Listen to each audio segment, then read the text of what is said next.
नमः सर्वेभ्यः।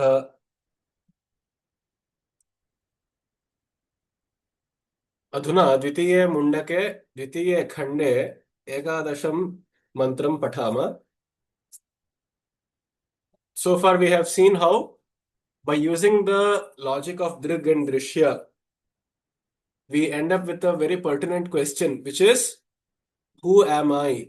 Who is allowing me to look at my own eyes without having to physically look at it? How do I know that I have eyes? How do I know that I have a mind? And so on and so forth.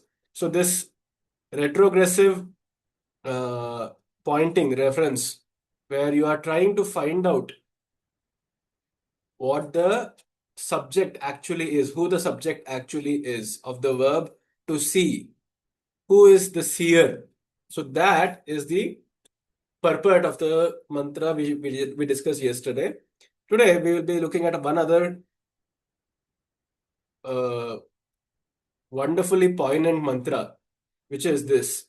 ब्रह्मैवेदमृतं पुरस्ताद् ब्रह्म पश्चात् ब्रह्म दक्षिणतश्चोत्तरेण अधश्चोर्ध्वं च प्रसृतं ब्रह्मैवेदं विश्वमिदं वरिष्ठम् ब्रह्मैवेदमृतं पुरस्ताद् ब्रह्म पश्चात् ब्रह्म दक्षिणतश्चोत्तरेण अधश्चोर्ध्वं च प्रसृतं ब्रह्मैवेदं विश्वमिदं वरिष्ठम्। ब्रह्म एव इदम् अमृतं पुरस्तात् ब्रह्म पश्चात् ब्रह्म दक्षिणतः च उत्तरेण अधः च ऊर्ध्वं च प्रसृतं ब्रह्म एव इदं विश्वम् इदं वरिष्ठम्। एवं सन्धिं विभज्य तस्य अर्थं पश्यामः। Brahma eva idam amritam. Now, what is being talked of here, when it ended with na tatra suryo bhati, tasya bhasa sarvam idam vibhati. Only by the light of that, everything else is known. So, what is that? We do not know. We just call it the Atma. And on the other hand, on the flip side of it, there is the Brahma, which is the cosmic godhood. And because it is present everywhere, the Sarva Vyapitva is being described here. Brahma eva idam amritam. This is the ceaseless Brahma. Purastat, it is there in front of me. Brahma paschat, it is there behind me. Dakshinataha, to my right.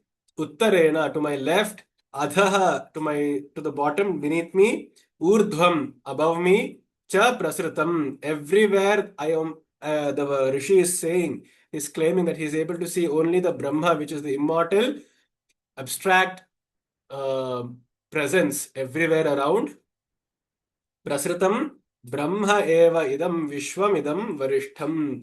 Brahma eva idam vishwam. This entire Vishwa itself is totally Brahma. There is nothing except Brahma all around. There is nothing separate called as the Vishwa. Brahma eva idam vishwam idam varishtham. This is the supreme state. This is the supremeness that one can achieve. The Sarva Vyapitva, where one actually sees, not even that one is separate from this Brahma, but even oneself is Brahma. This Atma itself is Brahma, and everywhere, front, back, above, below, everywhere, there is that one singular entity alone, singular presence alone. Very poetic. Why say much? All of this vast universe is Brahman, certainly. All perception otherwise than as Brahman is mere ignorance. Just as the perception of a serpent is in a rope. The declaration of the Vedas is that one Brahman alone is really true. With this, we come to the end of the Dvitiya Khanda and also the Dvitiya Mundaka. Let's now begin with the Tritiya Mundaka. Now, this final chapter is very enigmatic, having lots of uh, poetic, poetically unknown, poetically beautiful meanings, metaphorical meanings are present. Let's try to unpack them. Dvasuparna sayuja sakhaya samanam vriksham parishasvajate tayoranyah pippalam swadvatyanashnannanyo abhichakashiti. द्वासुपर्णा सयुजा सखाया समानं वृक्षं परिषस्वजाते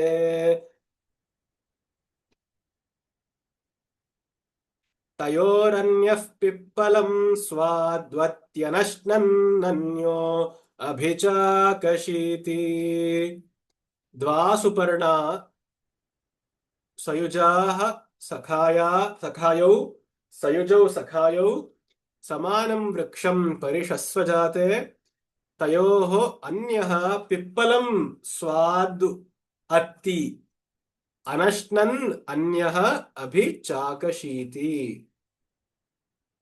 So, dva suparnau, dvau suparnau staha. There are two birds, it seems. There is on a branch. On a branch, there are two birds sitting.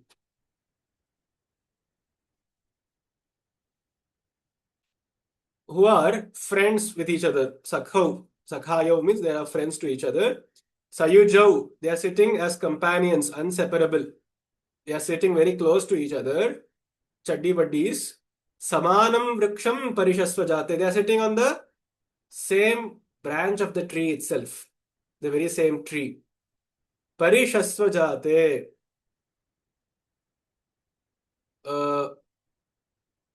Paritaha sasvajate. So, Svajate is the dual form. Swaj means to do sangha.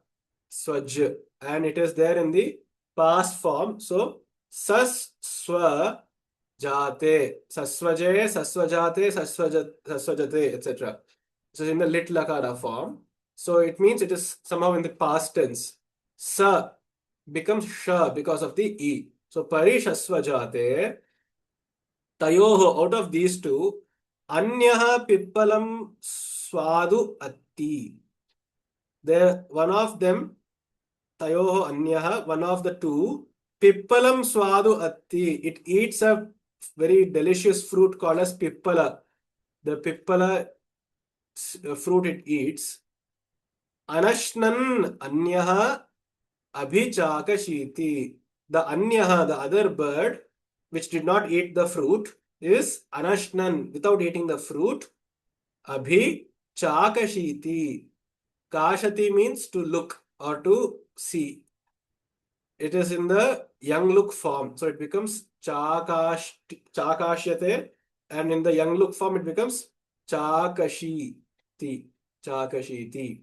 And then abhichakashiti means it is very carefully examining, or it is analyzing, or it is observing. It is observing what its friend is doing. This is the literal meaning. There are two birds who are friends with each other, very close friends. They are sitting on the same perch, on the same tree. They are,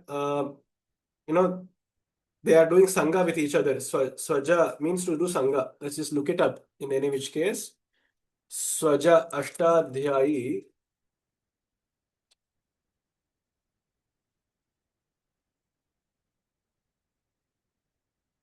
Swaja. Let's look at a dhatu called Swaja. Swaj. Oh, there doesn't seem to be one. How about Swanj? Swanj is also not there. So what about Swag? Not there. Let's just look at all the words with Swa. Swanj, it's here. Parishwange, to embrace or to hug. They are doing Sangha here. They mean, see this Sasvajate. Sasvajate is the Litlakara form, meaning they are hugging each other. They are very close with each other. They are actually one and the same. We'll see that very soon. But they are so close. Sayujau, Sakhayo, they are close both in personality as well as physically. They are very intimate and they are embracing each other. But as soon as there is a pipala fruit, one of them leaves the company, goes to peck on this fruit, whereas another which does not eat it, which does not do the bhoga of it, keeps watching it. Okay? Let's look at what it could possibly mean. Before we look at the commentary, I think this could talk about the two birds, of course, in context of what we have been discussing so far, I feel must be taken to be the Atma and the Brahman, or you can just call it the Purusha and the Prakriti.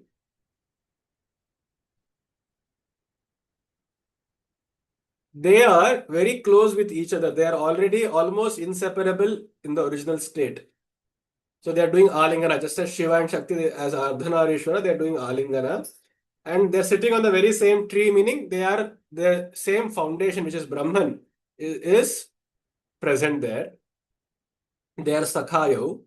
But one of them, Anyaha Pippalam Swadu Atti, one of them, which is Prakriti, will get separated away from the Purusha and it comes to enjoy and it comes to look at the diversity, which is the fruit, which is metaphorically the fruit.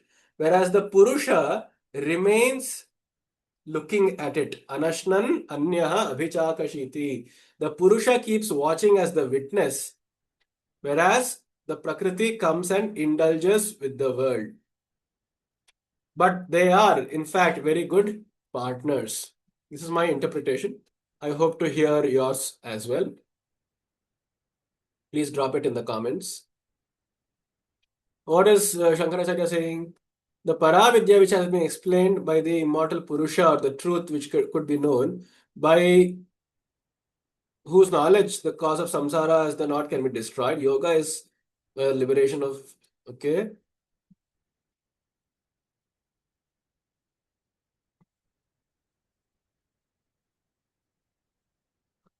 Here, though already done, a mantra as an aphorism is introduced for the purpose of ascertaining the absolute identity. Super now, meaning the two of the good motion or two birds. Sayujau, meaning inseparable or constant companions. Sakhayo, bearing the same name or having the same cause of manifestation. Being thus, they are perched on the same tree. The same because the place where they could be perceived is identical.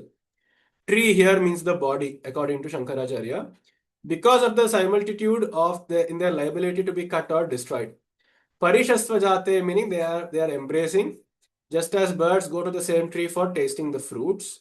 This tree is well known, has its roots high up in the Brahman and its branches downwards. It is transitory and has its source in the Avyakta. It is named the Kshetra, and in it bang the fruits of karma of all living beings. It is here that the Atma, conditioned in the subtle body to which ignorance, desire, etc., cling, and Ishvara are perched like birds. Of these two, so perched, one, Kshetrajna, occupying the subtle body, eats or tastes from ignorance the fruits of karma, marked as happiness, misery, etc. Whereas the other, the Lord, eternal, pure, intelligent, and free in his nature, omniscient and conditioned by Maya, does not eat at all. For lie is the director of both the eater and the thing eaten. By the fact of ID's mere existence is as the eternal witness of all, not tasting, hence merely looking on. For his mere witnessing is direction, as in the case of a king. So here Shankaracharya is trying to say that the two birds, he is interpreting the two birds to be the Ishvara and the Jiva. The Ishvara and the Jiva. Both of these are originally the same, or they are very close friends, companions.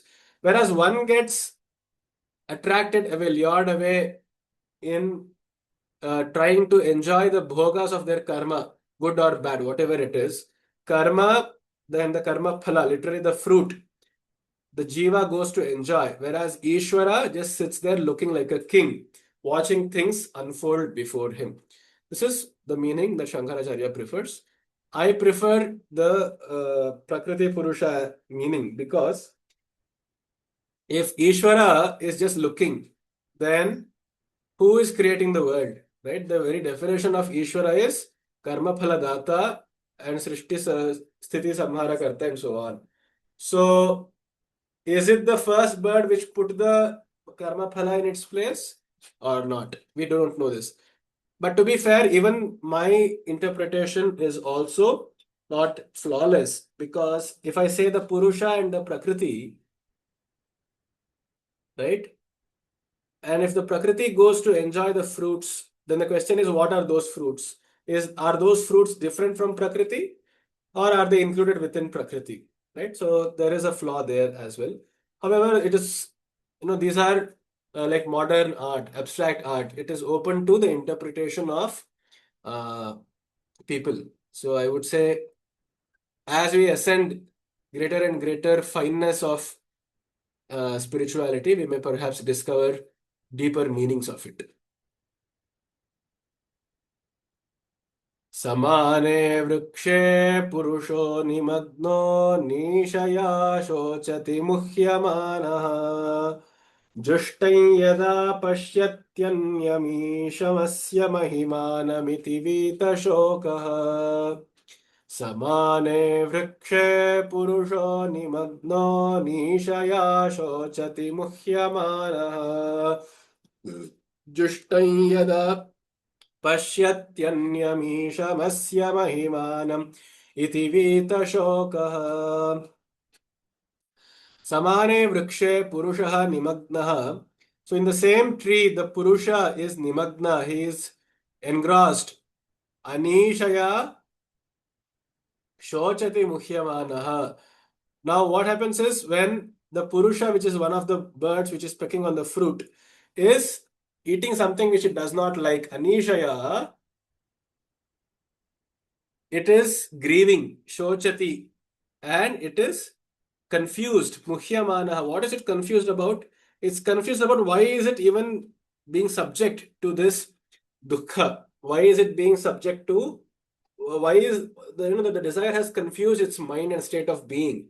The bird, which was earlier sitting on a very high perch with its friend, is now confused. It is thinking, why am I doing this? What am I doing here? I put in so much effort to come and peck at this fruit, and so it tasted bad. So then what happens? Jushtai yada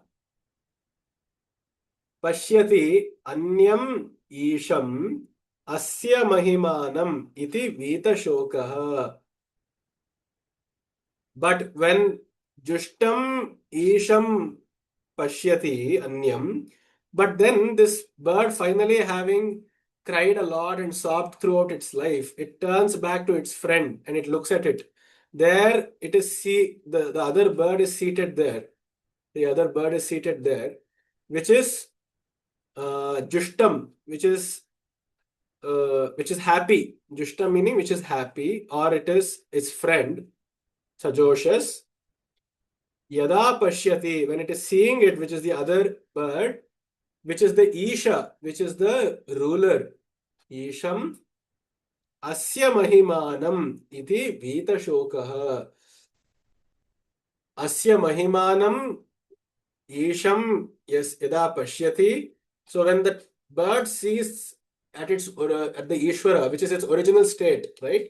Because this bird also was sitting on the same perch as its friend, and now it has come down to the world to eat its karma phala. But now when it looks back at its Isha, it identifies, it remembers its old identity. It remembers its own happy self when it was on the higher branch. Then tada vita shokaha. It loses its shoka. It lets go of its grief and it becomes happy and goes back. So it's absolved of its pain and alleviated of its suffering. Now, though the mantra is saying the other bird is Isha, I still would like to stick to my view because of the earlier asked question that So then is the Isha to be understood as mere uh, recollection of our original state? If that is the case, then who created the karma phala, right? And if we were to interpret the tree to be the body, is the Isha there in the body alone? No, we say Isha is there in all bodies. So I am a little skeptical about this interpretation. Here, but in my framework, I would say Isha would just mean like a king who is sitting on the perch, who is his friend, and the Mahima, just as if a king or a queen would have their own grandeur and grandiosity. It remembers what a state it originally had, and so it becomes Vita Shokaha, meaning this bitterness of the fruit is actually not permanent. At any point, this little bird which is perching on the fruit can always go back and sit on the tree to become happy just as its companion is. So the shoka goes away because it knows now it is not permanent.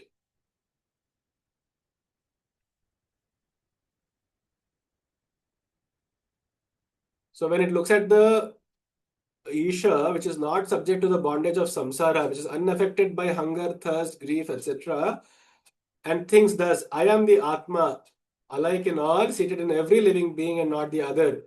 The illusory Atman, and enclosed under conditions created by this ignorance and its glory, the universe is mine. This universe is mine, the Lord of all. Then he becomes absolved from grief, is released entirely from this ocean of grief. That is, his mission is now accomplished. So they become Krita Kritya.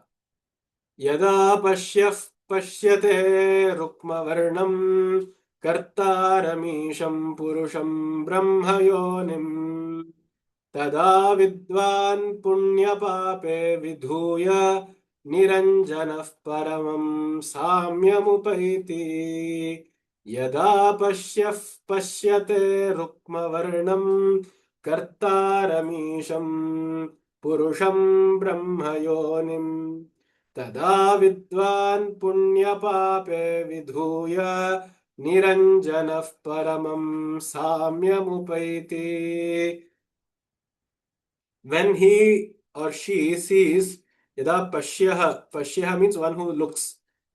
Pashyate rukma varnam kartaram isham purusham brahmayonim tada vidvan punyapape vidhuya niranjanah saha paramam samyam upaiti.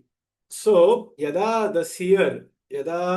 pashyah, the seer, one here, seer meaning one who is able to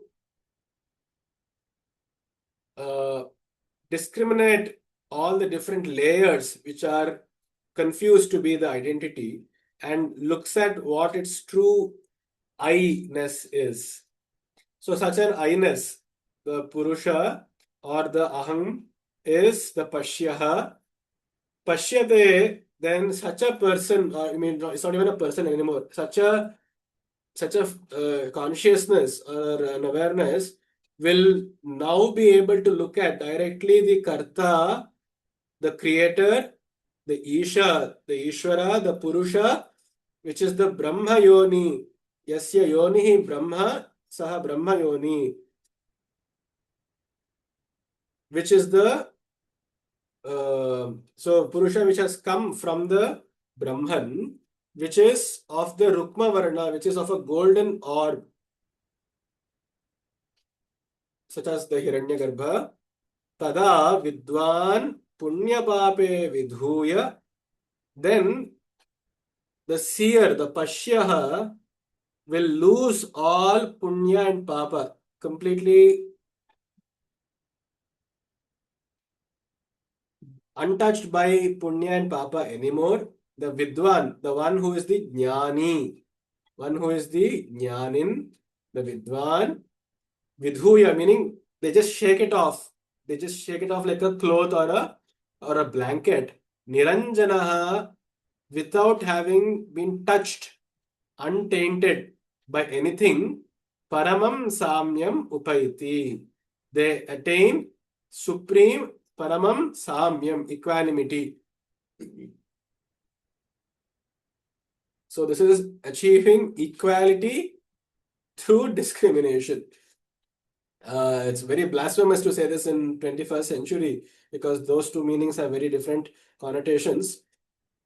But when one discerns what the true identity is, then they immediately see, just as the bird saw back its own friend who was sitting on the tree. So this process of stopping to watch at the fruit and to turn its gaze to look at its friend is exactly what this Viveka is.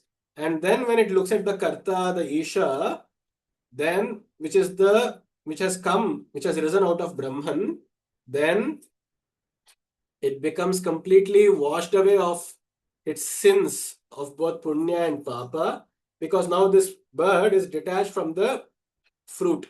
It just swings back, it flies back to its higher perch, which is that of paramam samyam. It regains its original equipoise. Another mantra also conveys the same meaning at length. Yada, when the one who sees, that is the learned person of practice, Rukma Varnam of resplendent, self resplendent nature, or unimaginable, imperishable brightness like that of gold, the creator of all the universe, the Brahma Yoni, who is the source of the manifested Brahman, when he sees the Brahman thus, then the learned man, shaking off and burning away the good and bad, forming a bondage to their root and being unaffected, freed from grief, attains that supreme equanimity with identity with Brahman. The equality in matters involving duality is certainly inferior to this. Samyam.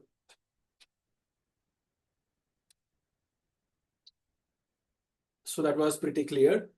Are there any questions at this point?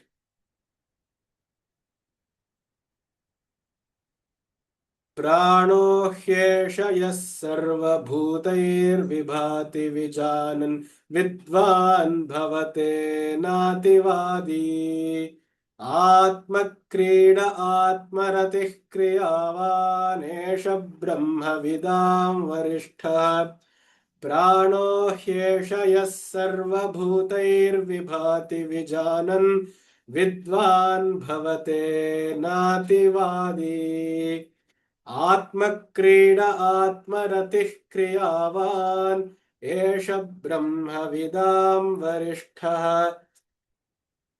प्राणः हि एषः यः सर्वभूतैः विभाति विजानन् विद्वान् भवते नातिवादी न अतिवादी आत्मक्रीडः आत्मरतिः क्रियावान् एषः एव ब्रह्मविदां वरिष्ठः यः एषः प्राणः हि this purusha is indeed the prana itself. It is the very enlivening force.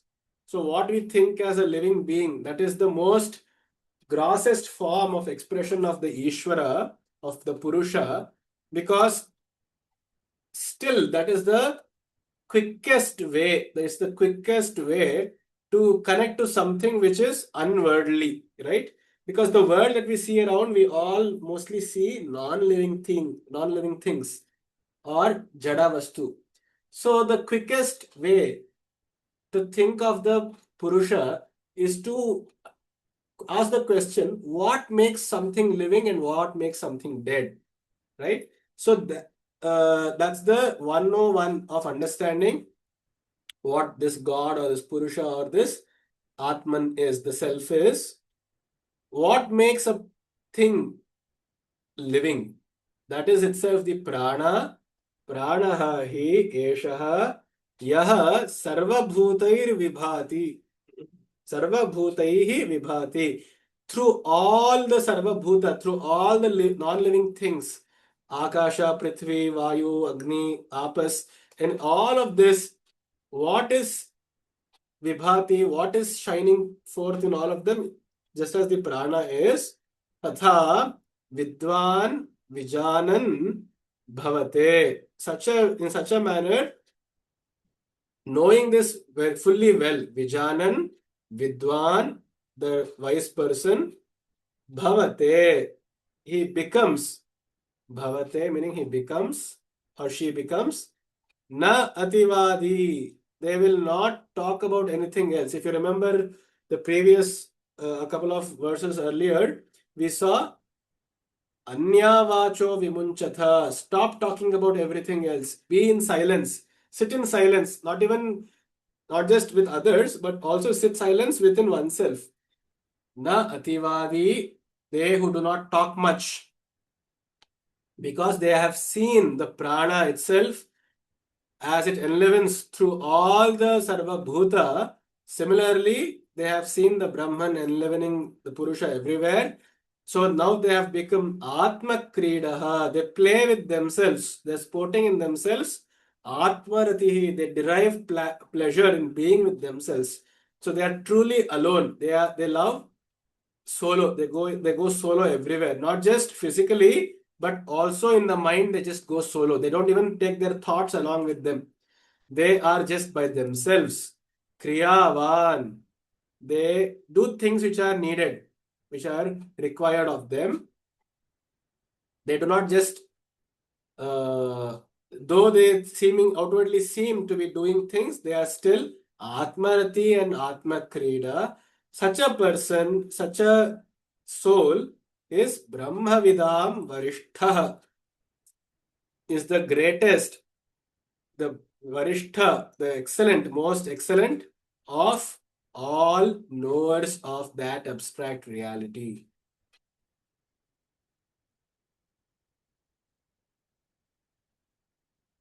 So, all in all, this is one expression which I would take home, which is Atma Krida Atma Ratih Kriyavan.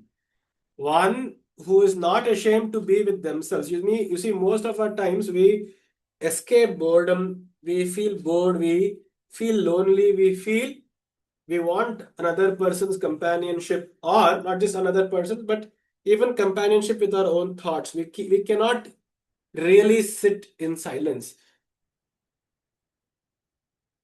Let's just try it. Let's say all our phones, digital devices, all these are taken away from us, and food is provided to us, let's say 3 times a day.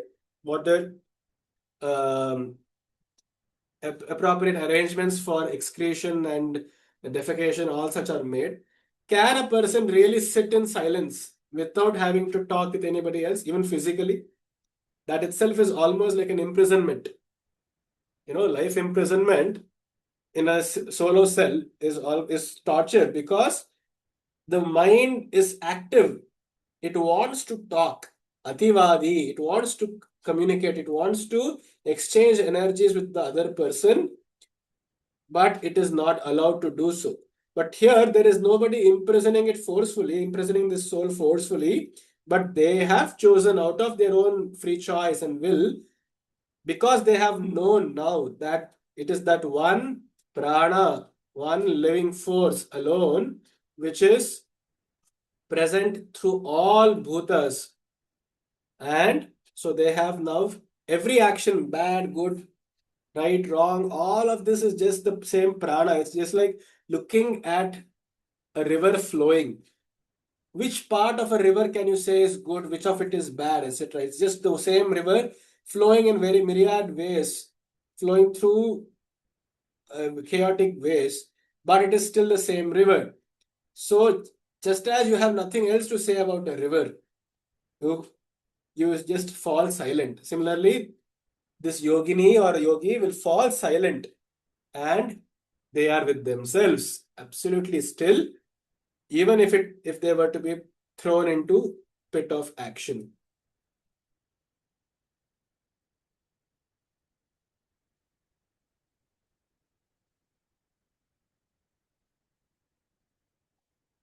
So Ativadi here means the whose nature is to talk of all other things more.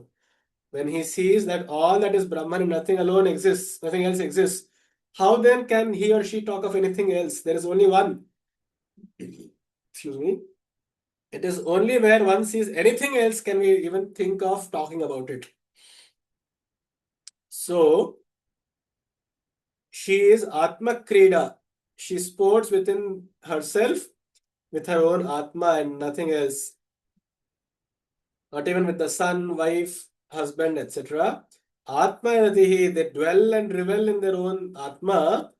The term Krida here means it may imply that it requires external help, but no. Atma Rati says because they are reveling within oneself, they don't even need any other instrument to play with themselves. This is the distinction. Kriyavan, one whose activity consists in knowledge, meditation, freedom from desire, etc. But if the reading here is Atmaratik Kriyavan, meaning whose activity itself is to delight in the man, and so on. But okay,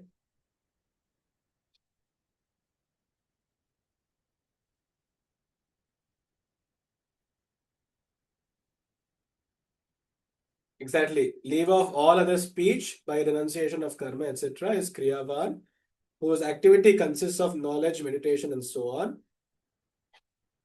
not transgressing the limits of prohibitory injunctions. Such a man is not an ativadi as he sports in his own self, as he delights in oneself. Alright, it is verily the same thing which we kind of figured it out.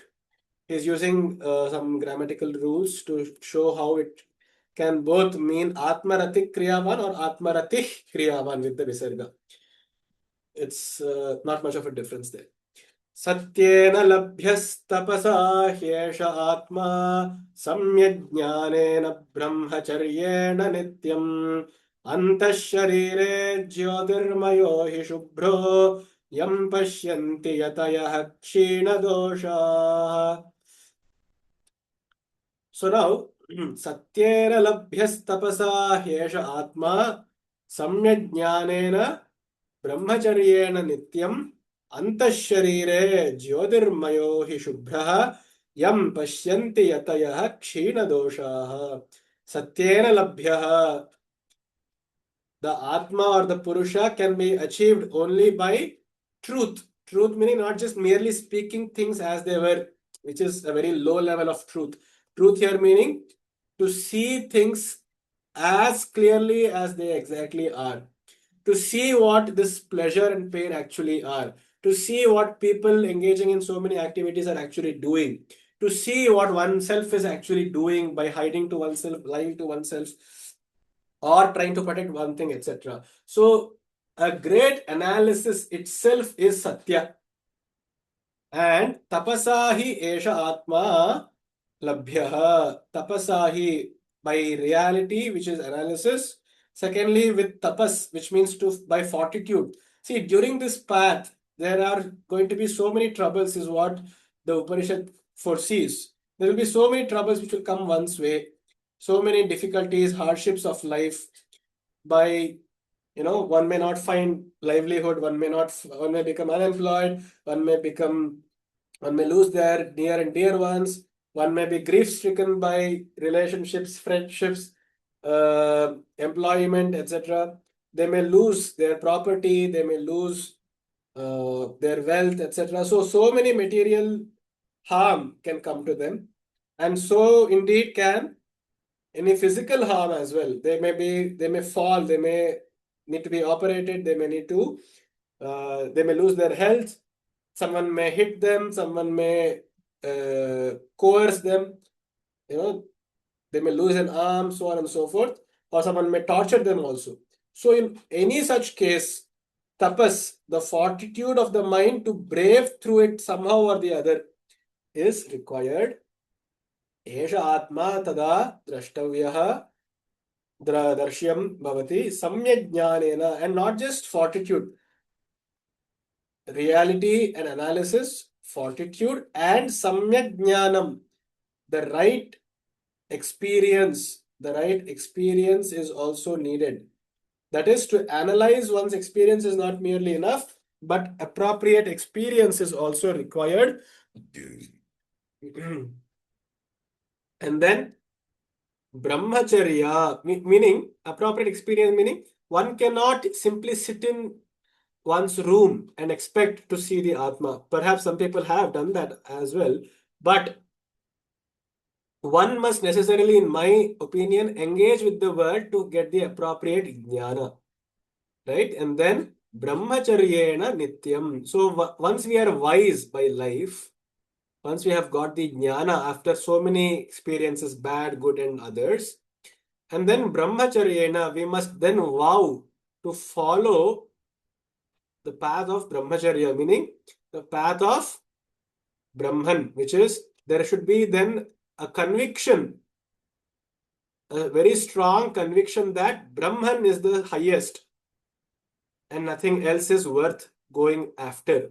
That itself is called brahmacharya, which means a one-pointed traveling, journeying towards Brahman. It is not perfection, but it is movement. Charya means to move slowly but steadily towards that conviction. Nityam, always.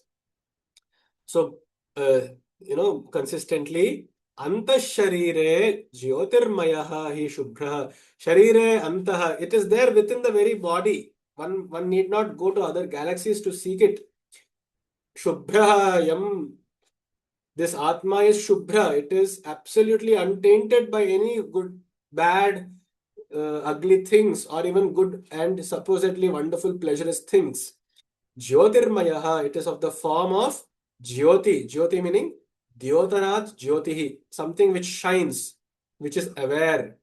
That Yam Pashyanti, those who see it, Yatayaha, those who are really Dhiras, who are the almost Yatis, Kshina Doshaha, their doshas will vanish away. They will, uh, all their doshas, their faults will be obliterated.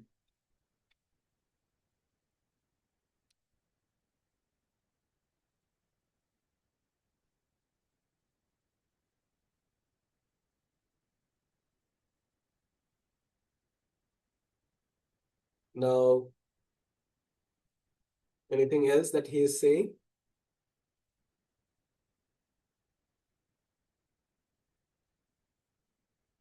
No, that's it.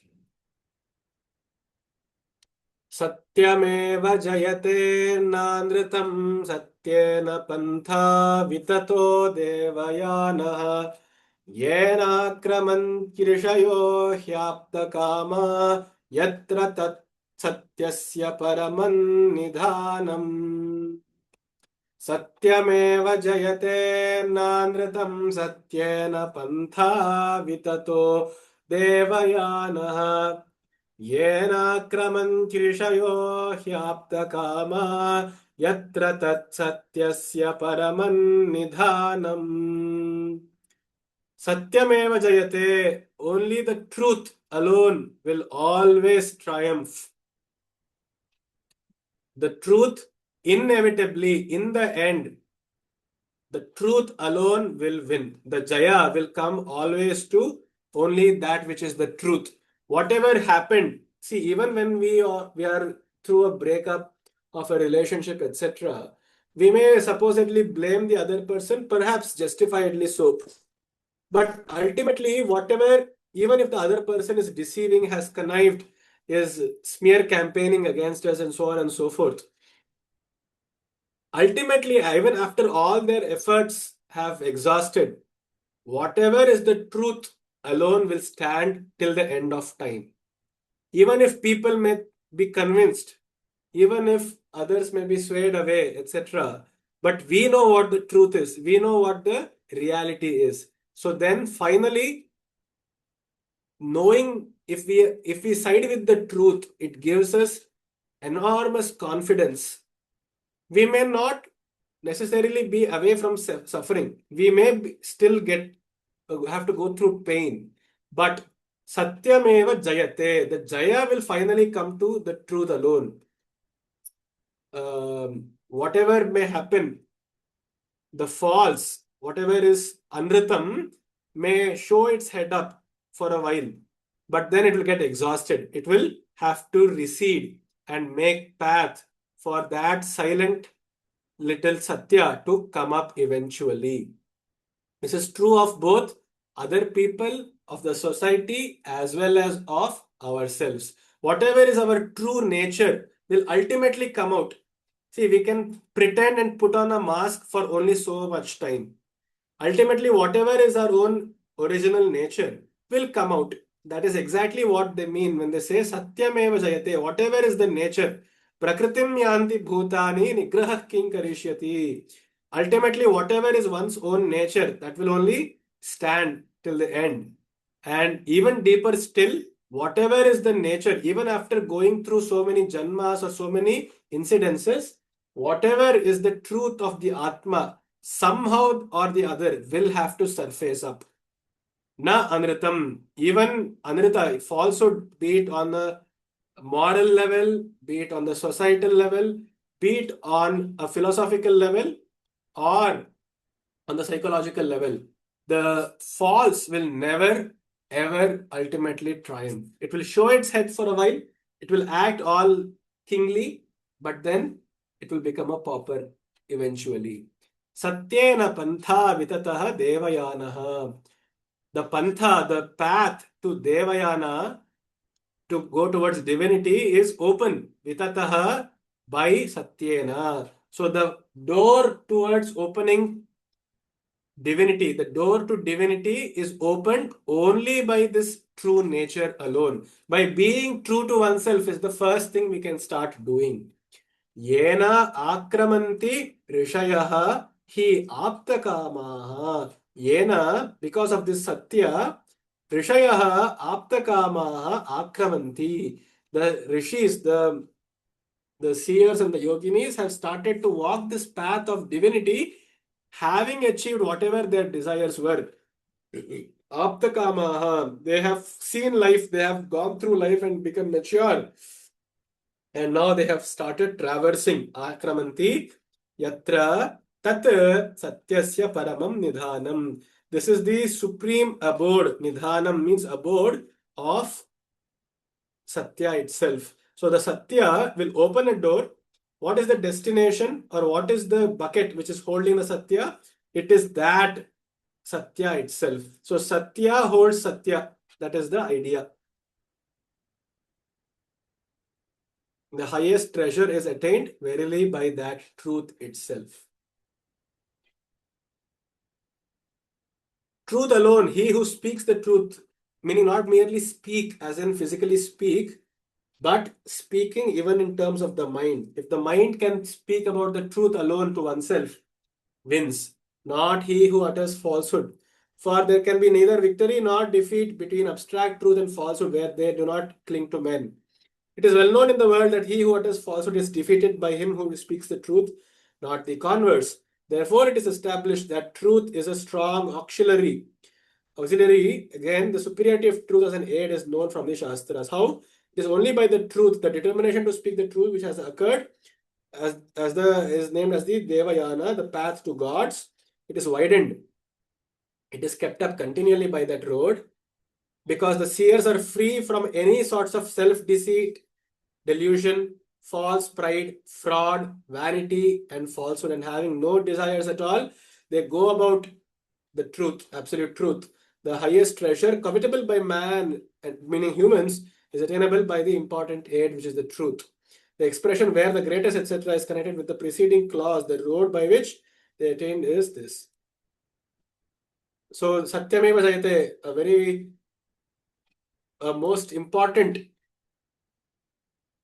phrase comes from this Upanishad itself. बृहच्च तद्दिव्यमचिन्त्यरूपं सूक्ष्माच्च तत्सूक्ष्मतरं विभाति दूरात् सुदूरे तदिहान्तिके च पश्यन्त्विहैव निहितं गुहायाम् बृहच्च तद्दिव्यमचिन्त्यरूपं सूक्ष्माच्च तत्सूक्ष्मतरं विभाति दूरात् सुदूरे तदिहान्तिके च पश्यन्त्विहैव निहितं गुहायाम् बृहच्च तत् दिव्यम् अचिन्त्य रूपं सूक्ष्मात् च तत् सूक्ष्मतरं विभाति दूरात् सुदूरे तत् इह अन्तिके च पश्यन्तु Iha eva nihitam guhayam. The Rishi is urging all of us, Pashyantu, look at it. Look at it here itself. Let all of you look at it right now and here. Iha eva, look at it right here. Nihitam guhayam, which is hidden in the blankness of the mind, in the darkness behind the mind. It is there. Just look at it. Brihat cha tat divyam. It is so big. It's so wonderful and bright. Divyam, divine. Achintya rupam. There is no form to it. There is no rupa. I can't describe it to you. Sukshma cha tat sukshmataram vibhati. It enlivens and it's aware. It makes aware even the smallest of the small things, be it the thoughts, be it one's own dreams, which are very sukshma, or be it physically some atom or some particle. You can look at it, you can be aware of it by that. And it appears to be the sukshmataram, which is to be the finest of the fine. Duratsu dure. But if you think it is dura, then it is, yes, it is very far. It is farthest from what you think. Meaning, it is farthest from the thought of distance. Do you understand that? It is farthest from the very thought of distance. If you get carried away by the thought of distance, you will land up somewhere outside. Outside in the thoughts, outside in the mind, outside in the intellect, outside in the senses, outside in the world.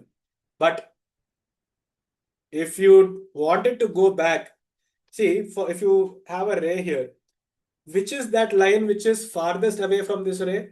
Is it this vector? Is it this vector? Is it this line? Or is it this line? Exactly. Something which is 180 degrees to it is farthest away from the given vector. Similarly, the very thought of durat, then it is farthest away from it, which means it is actually very close. It's inward. Tad iha, it is here itself. Antike, it's very close by. Pashyantu iha iva, see it here and right now itself. He is urging the Rishi Shaunaka, sorry, the Angiras is urging all of us to look at it right now and here. Look at it right here. It's in the cavity behind the mind.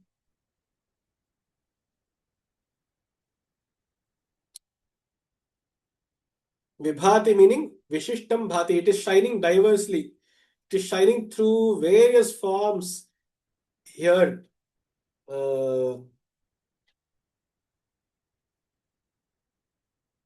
Okay, so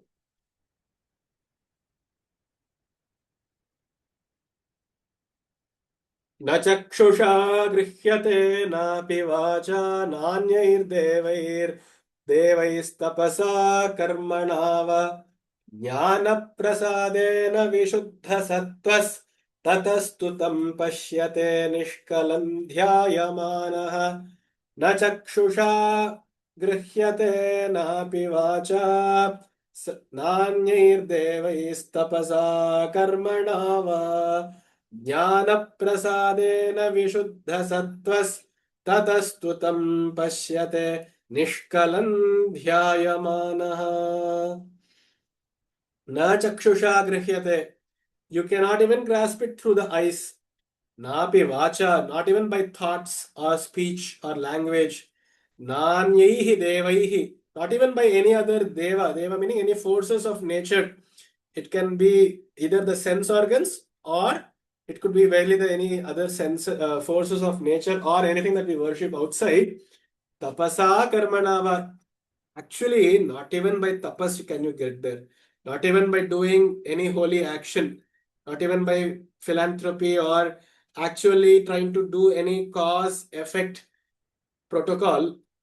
A leads to B leads to C. Will you ever arrive at it? Jnana prasadena. One who has got it, has always got it through Jnana Prasada, by the pleasure or by the pleasing, the Shantata that comes by Jnana, by wisdom. Vishuddha Sattvaha, whose Sattva is Vishuddha, whose entity has been completely cleansed and purified. Purified of what? Purified of anything which is Jnana Rahita. Anything which is Ajnana has been purified and now Jnana Prasada has come. Tatah tu tam pashyate. Only by such a person or such an entity will that be visible, will that be experienceable.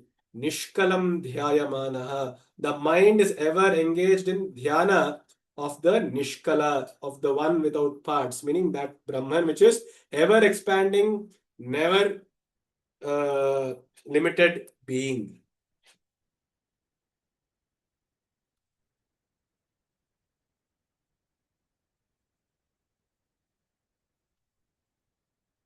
So, though tapas is an aid to the attainment of all, the Brahman cannot actually be reached by karma enjoined by the Vedas such as Agnihotra and so on. What then is the means by which it can be grasped? It is through jnana prasadena, through the intellect in all humans. Though the intellect in all human is by nature competent to know the Atman, it is still being polluted by such faults such as the love for external objects, etc., like a stained mirror. So, grasping the entity of Atman, though always near, but when by removal of the polluting taints such as desire and such, and the contact of these senses, the mirror is made clean. The internet becomes clear. By this, the man, which is the intellect, becomes competent to realize the Brahman. Therefore, the Atman, which has no parts, by meditation, having recourse to such helps as truth, etc., having controlled his desires and the concentrated mind.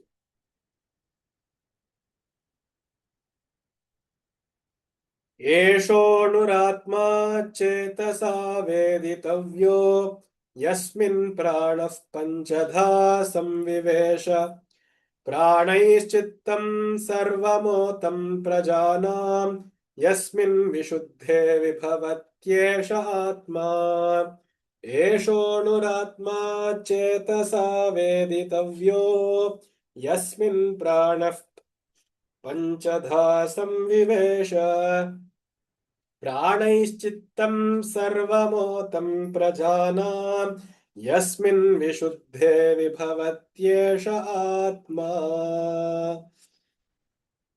एषः अणुः आत्मा चेतसा वेदितव्यः. But even though it is not grihya by chakshu, tapas, karma, etc., it can be grasped through the chetas by awareness. Veditavyaha, it must be understood by awareness. Eshaha anuhu atma, this atma which is like an anu, this very subtle particle like atma can be known only through apt awareness. Yasmin pranaha panchadha samvivesha. Yasmin meaning in that atma, pranaha panchadha samvivesha, the same prana, the same living force has become fivefold. Panchadha, which is prana, apana, vyana, samana, udana. All of these have come and entered. Samvivesha, it has entered the body. The same life energy has, as the Atma has come, has become the prana, and then the prana has become fivefolded, and become the, and is animating the body. Pranaihi chittam sarvam otam prajanam. And then through these five pranas, the chitta and everything else becomes woven. Otam means woven. It has been threaded into all the prajanam otam. It is there in all living creatures, that the chitta, the memory, and so on and so forth. The memory, the mind, the senses, the everything else, the jnanendriya, the karmendriya, all of that comes from the prana. It is being animated by the prana. Prajanam yasmin vishuddhe vibhavati eka eshaha. This atma, eshaha vishuddhe yasmin. When the mind, when the chetas becomes vishuddha, becomes absolutely still and calm and equipoised, vibhavati, it becomes evident, it becomes apparent, it becomes known to this awareness, vibhavati esha atma.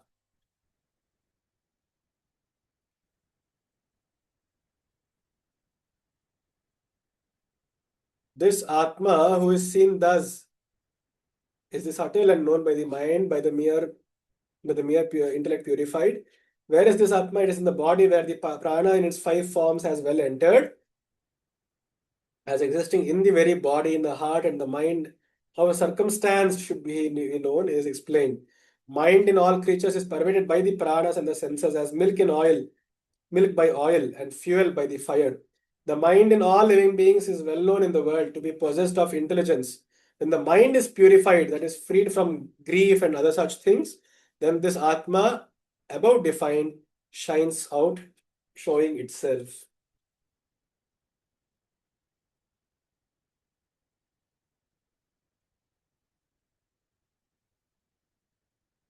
So we can stop here.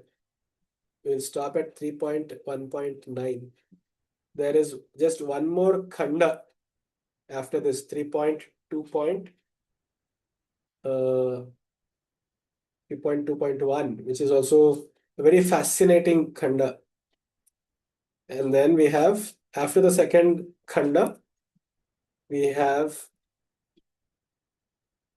a very famous shloka, Namah Parama Rishibhyo, Namah Parama Rishibhyah, where it ends with the salutation to the all great seers, all enlightened beings, and actually to all seers which are there, even through unenlightened beings. Everybody actually is actually enlightened. That Parama Rishi, the Parama Drishti, one who the Atma which is there in every living creature itself is being prostrated to. A very fascinating khanda which we shall look at in the coming classes. Astu. Let's do a quick 4-minute meditation and then we'll wrap it up.